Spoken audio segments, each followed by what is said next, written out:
Hello and welcome back to my channel. Today I'm going to be doing a standalone discussion. It's not really part of any longer series of what I call false caution in using expert consensus or expert opinions in New Testament studies. This is really related to my criticisms that I've made in many places of just sort of relying on the consensus of the experts. Everything that I say here will apply so much the more to just accepting the consensus of the experts. But I want to set up first something a little more nuanced that I call triangulating. This was something that Alvin Plantinga did actually years ago in his book Warranted Christian Belief. Now, this morning, Tim and I could not find my copy of Warranted Christian Belief to get the exact number that Plantinga gave. So we're going by our memory, but the point remains, even if we don't have the exact number.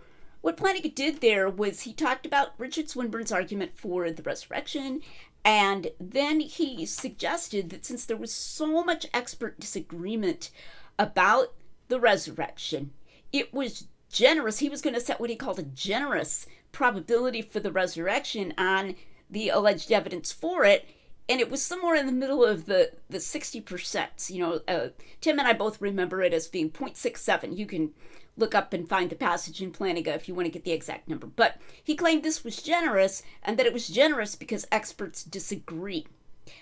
Now, when Tim wrote responding to him, and then we had an exchange in Philosophia Christi, and then Tim and I wrote another article in that exchange responding to him again. We really focused on that you can't just say, hey, you know, experts disagree, so I'm going to sort of throw in some probability that's above the 50% mark and say, look how generous I'm being because experts disagree. So that's what I mean by triangulation, that you have some people who have supposedly looked into this carefully, you know, and they put its probability pretty low, and then you have other people who've supposedly looked into this pretty carefully, and they put its probability pretty high, so you pick something in the middle and you just go, well, that's, you know, about where it's going to be. And there I'm being generous because experts differ. As Tim said, this can only by the sheerest accident correspond to the actual probability of the proposition on the basis of all the publicly available evidence. And then Tim had a footnote. This was in his first reply, I believe, to Plantinga. Or it might have been in the one we co-wrote. Anyway, it was in this exchange, and I've typed out the footnote. It could be argued from the sheer magnitude of these disagreements that the probability on the whole of the publicly available evidence is unlikely to lie in the middle, that someone or other is deeply biased or badly confused. Now, whether or not that was a co-written article, that point right there, that thought was Tim's. And I've always been really struck by the wisdom of that. And what he's saying is, when you find, you know, this huge disagreement, you can't just pick something in the middle and then say, see there, I'm being cautious, I'm acknowledging my amateur status because they disagree, and then say that this is, see, because Plantinga didn't just say that he personally couldn't know. He implied that this was as high as, you know, we, this hypothetical we, should be setting that probability, as Tim says there, on the publicly available evidence. And Tim says, look, when you've got this big gap, you know, then somebody must be really wrong. It's not like they're both getting it sort of right, and if I just sort of triangulate between them, I'm approximating the correct probability on the publicly available evidence. The very magnitude of the disagreement should show that, and we see this in all kinds of public debates where people have looked deeply into things. I'm going to pick one here that hopefully nobody will get upset with me for. This is a very dusty debate that some people care passionately about, and I don't care passionately about. But did King Richard III have his nephews killed in the Tower? This is something that I came across when I was studying for my PhD, because Shakespeare has a play on Richard III. And there are people who are like really passionate. Richard III was innocent. It was somebody else, somebody later, who had those boys killed. And then, there are people over here who really are considered sort of the more mainstream scholars who are saying, nah, Richard III probably, had his nephews killed. And the very difference between these probabilities means that someone is really wrong, okay? Now, it may be hard to tell who is really wrong until you dig into it, but it's not like you can approximate it by just sort of averaging these strongly held probabilities in either direction. Okay, and as I say, everything that I'm going to say here is going to apply so much the more to just crudely accepting the consensus of the living experts. Now you'll notice I said living, so that brings me to my set of problems with this false caution, as I called it, specifically with reference to New Testament studies. The first problem with it is that it tends to disregard the dead. It tends to treat living scholars, or at least scholars writing in the last 100 years, last 60 years, some, up to one's own present time, with more deference than those who have been dead for a longer period of time. C.S. Lewis coined the phrase, I think it was Lewis, or maybe it was Chesterton. I think it was Chesterton, the democracy of the dead. And C.S. Lewis talks about chronological snobbery, and it tends to be chronologically snobbish.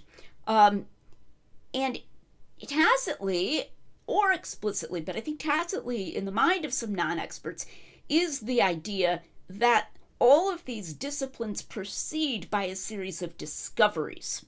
And so we're going to pick, we're going to triangulate among or rely upon the most recent set of scholars, maybe only going back, 60 or 100 years, because we're assuming that way we're taking into account all the evidence, including some kind of recent discoveries that might have been made. But as time goes on, things get forgotten as well as being discovered, okay? Good things, real evidence. And this also is a kind of a false scientism. We're scientizing the humanities disciplines, which are things like biblical studies, literature, and even to some extent philosophy, though you could do philosophy in a way that makes it a little more like a STEM field. But anyway, the humanities rarely proceed by finding some new discovery that just changes the whole field. But biblical scholars will talk that way. They will talk that way. They will say, a really good example is a footnote I've often mentioned from Dale Allison in his most recent Resurrection book, where he talks about this, discovery. I forget if he uses the word discovery, but the realization in modern scholarship of the changes that the gospel authors made in line with their redactive agendas. And he writes about it as if there could just be no doubt that this is an objective discovery. It reminds me of something that story Tim told about when he was first getting into philosophy. He was an undergraduate student, and he was reading some book, and it said this relies on an outdated Platonism. And that Tim thought to himself, wow, I didn't know that Platonism had just been completely refuted. Okay, I got to find out more about that, because he was new, to the field, and didn't immediately recognize that this was just kind of sneering. And that's exactly what it is in Keener. And that's why I did my series on editorial fatigue. Okay? And that's why I've done various series where I dig down into these claims. Editorial fatigue is not a discovery of a planet out there.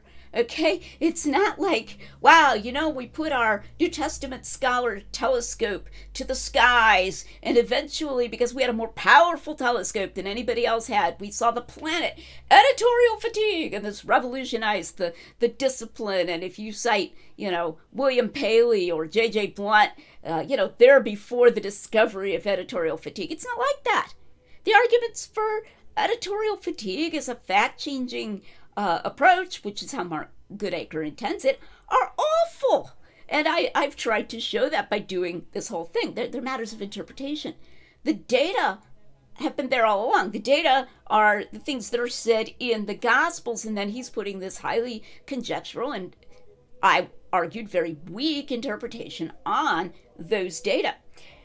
And that's why, as well, what I want to say is that Tim and I both, and I especially in these past 5 years, we've asked, what are the arguments?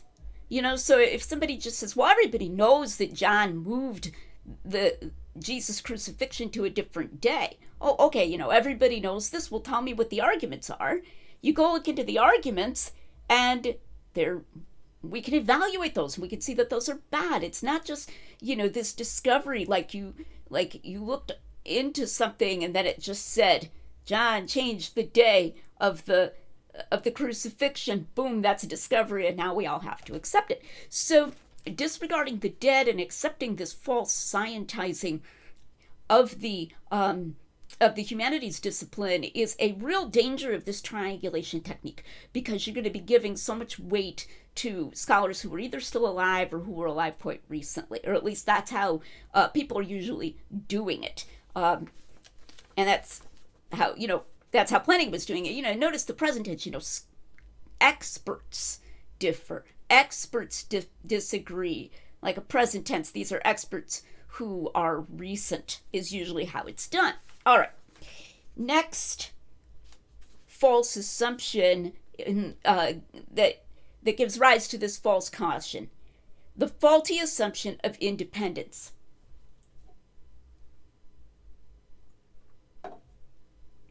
Or even of a non-existent degree of independence.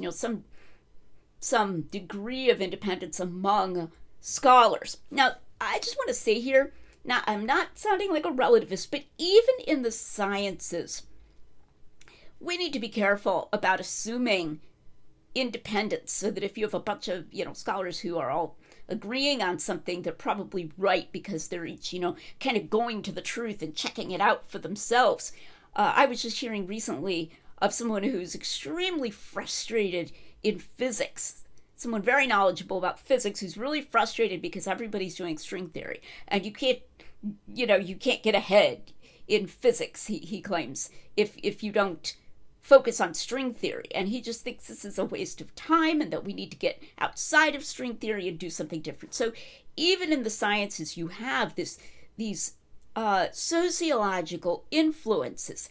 Can you get a job? Can you get your paper cited? Can you are you looked upon with respect, and so forth? If you're saying this, and if the answer is no, then you'll tend to go with something that is better respected sociologically right now within the field. And that, unfortunately, that affects every field, but it affects the humanities, I would say, even more, because there's less of a reality check.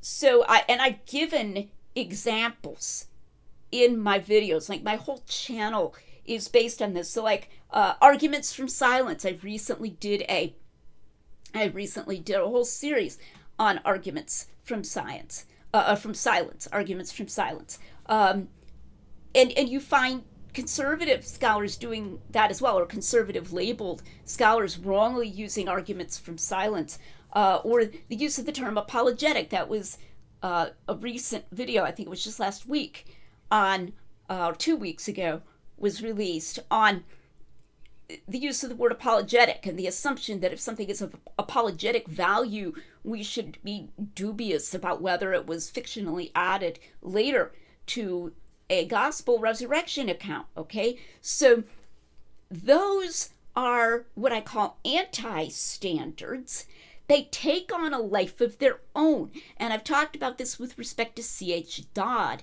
as well. He has an anti-standard that the more realistically detailed something is, the more likely it is to be fictionalized. And even a completely made-up story, which he calls a tale, that's his form critical term. It's a terrible standard, because that doesn't make it look like fiction, and I've talked about this in my work as well. That makes it look like someone was actually there. But these anti-standards take on a life of their own, and they're used as the standards of the discipline. Okay, the use of the passage-by-passage approach is another thing, that just loss of even a concept of holistic reliability that's just dominant in the field of Gospels scholarship. And it doesn't have some little, stamp up in the corner that says, hey, this standard is being invoked because of an anti-supernatural bias. Okay, so it may have originally arisen in terms of its, origin in history from someone like David Strauss, okay, but who definitely had an anti-supernatural bias. But then it became so dominant that it broke free of that original anti-supernatural bias and just was treated as though, this is just how you have to do things. And that's why when somebody says, I can't find a good historical argument for this. Not very long ago, Dr. William Lane Craig was speaking about, I believe it was, I am the way, the truth, and the life. No man comes to the Father but by me, and said, I only use passages and sayings of Jesus for which a good, strong historical argument can be given that he really said them. Because a reader had asked him, why don't you use this one? And so the implication was there. It was very clear that he didn't think a good historical case could be made. And he said, we can't assume inerrancy. We can't assume inspiration. We can't assume. And it's like, I think a good historical case can be made for that via the holistic reliability of John. But that passage-by-passage approach is so ingrained that Dr. Craig was seeming to imply that unless we have some specific argument for that saying, the authenticity of that saying of Jesus from the criteria of authenticity, we have to say, well, from a historical point of view, as opposed to what you believe as a Christian, I don't have a good historical argument for that. Wrong. But notice that has become a standard, and nobody thinks of it as a particularly liberal standard because it's not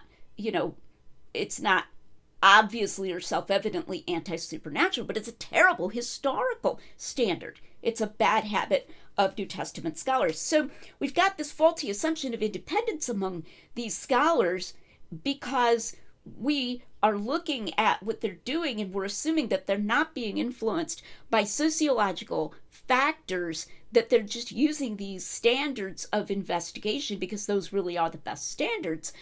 But we're overlooking the fact that they are being sociologically influenced by one another. Sometimes people will ask this in a way that I'm reluctant to accept because it's put in a kind of a sneering way. So people will say, they just want to be accepted by their liberal colleagues. They just feel the need to be accepted. Well, yes and no. Okay? I think it's a little more nuanced than that. I think the conservative scholars who adopt these wrong historical standards have sincerely internalized them. And the social pressure may be part of the cause why they've internalized them, but they now sincerely believe that these are good historical methods, when in fact they're bad historical methods. So it's not like they're saying to themselves, I know this is wrong, but I just have a pathetic desire to be accepted by liberal scholars, so I'll pretend that it's right. It's not cynical like that. It's more of an internalization that has been brought about by social pressure. That, at least, is my belief. And I think analyzing their arguments bears that out. Now, that brings me to my final and only partly distinct faulty assumption that's part of this false caution, which is that it's assumed that if you can find conservative labeled scholars who come to what would otherwise have been a liberal labeled conclusion, they must be following good arguments. Okay, so it's like, hey, they're conservative labeled scholars. And I use conservative labeled because some of these conclusions would previously have been considered by definition liberal conclusions. So, maybe the label should be changed. But they were conservative labeled scholars at the time that they made these remarks. Craig Evans being a good example here. And all that he said in 2012 about the Gospel of John, okay, or evangelical labeled scholars. A big point of my work has been to look at the arguments that are made by these evangelical labeled or conservative labeled scholars and say, look, they're the very same arguments that are made by liberal labeled scholars. Okay, I mean, I just recently heard of and this was in a private conversation, so I'm not going to say who it was, but of a conservative labeled scholar who gave the following argument against two temple cleansings, namely that we would expect that some gospel would have both of them. So because no gospel has both of them, that's an argument against there having been two temple cleansings. This is a terrible argument. It's a terrible argument. And actually, this argument was refuted by Craig Blomberg in an anthology. I can't remember the name of the anthology right now. If I find it, I'll put it in the show notes. And he was responding, I believe, to Kenton Sparks, who by that time was, I think, no longer conservative labeled or evangelical labeled. And Sparks made this exact argument against two temple cleansings. And Blomberg tried to do a kind of reductio of it.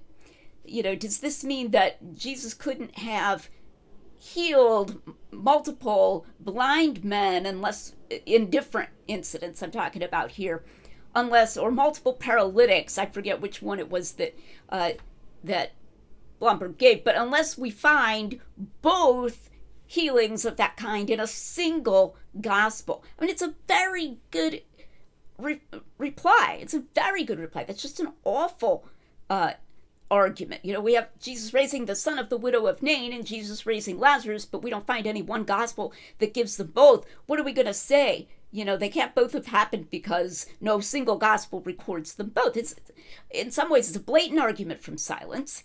And why would you even think that to begin with? I can't even imagine why you would think that to begin with. Now, this was a conservative labeled scholar giving this argument. And I've done this again and again to look at the arguments and say, these are not arguments they're just accepting because they're forced by the cogency of the evidence and they're coming at it in an independent way because they're conservative scholars. We can go and actually look. What is your reason? What have you discovered? And we can say, okay, no, that's just as bad of an argument when this guy makes it as when this guy made it. Okay, false caution can be incautious by its result. I'm going to say that again. False caution can be incautious by its result. It ends up leaning ultimately on these kinds of faulty assumptions. And it ends up giving too much weight to mere fads that are based on bad arguments and methods but have become socially very popular. And so that's not actually cautious. Okay? You say, I'm trying to be cautious. If you're trying to be cautious and this matter is important to you, you're going to have to go look into it more. That's how to be cautious. It's not to just kind of look at differences and then average them, or throw in a few points above the 0.5 mark and say, look, that's me being cautious because after all, the experts differ. That's not the way to be cautious if you care about the conclusion. It's one thing to say, I don't know whether Richard III murdered his nephews or had his nephews murdered. I actually looked into this somewhat because I was getting my PhD in Renaissance, and so the history was relevant. And eventually I concluded that, in fact, the evidence was inconclusive. But if I were going to write something about it, or if I were going to be, a leader in Richard III's studies, okay, just like some of these are leaders in the Christian community, I would have to dig in deeper. And I'm not going to say that my uncertainty about whether Richard III murdered his nephews is me being cautious. It's just me being kind of semi-knowledgeable and semi-ignorant. Okay, but you will find that push. You will find that especially with respect to the Gospel of John. If so many experts, and I'm talking about conservative evangelicals, well, labeled conservative evangelicals, they find John so challenging, then how dare you be so incautious as to think that John is historical reportage. That's why I wrote The Eye of the Beholder. And it's not incautious to accept the evidence. And I encourage you to then go look into that evidence, which actually does support historical reportage strongly, even though that is not the consensus opinion, and even though there are conservative labeled scholars who are casting doubt on John, though not always casting as much doubt as you might think from isolated single quotes, which is another issue that I'm not going to get into in this video. But there are conservative labeled scholars, I've already mentioned Evans by name, who cast a lot of doubt on John, but that's not because he was forced by the cogency of the evidence, and I've argued to that effect. So be cautious about something you care about a lot, and the way to be really cautious is to go look into it. That's what I'm trying to help you do here at the Lydia McGrew channel, where we're making common sense rigorous.